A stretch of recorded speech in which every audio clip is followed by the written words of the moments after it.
সর্বশেষ যে লোকটা জান্নাতে যাবে তাকে আল্লাহ তাআলা জাহান্নামের আগুনে পোড়াতে পোড়াতে ছাই বানিয়ে ফেলবে। আল্লাহ বলবেন, জিব্রাইল যাও একটু দেখো, একটা মাত্র সেজদা দিয়েছে আমাকে, এরকম কাউরে পাওয়া যায় কিনা। বাটি চালান দিয়ে দেখো পাওয়া যায় কিনা।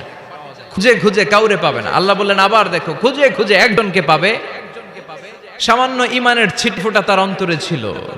আল্লাহ বলবেন যেহেতু ছিটেফোঁটা আছে, অনেক মায়ের খাইছে, ওকে বের করে জাহান্নাম থেকে বের করে একটা নির্ধারিত দূরত্বে রেখে দাও। রেখে দেয়া হবে, কিন্তু জাহান্নামের আগুনের লেলিহান শিখাতে তার গা ঝলসে যাবে। সে আল্লাহর ডেকে বলবে, মাবুদ তোমার কাছে আমি কিছু চাই না,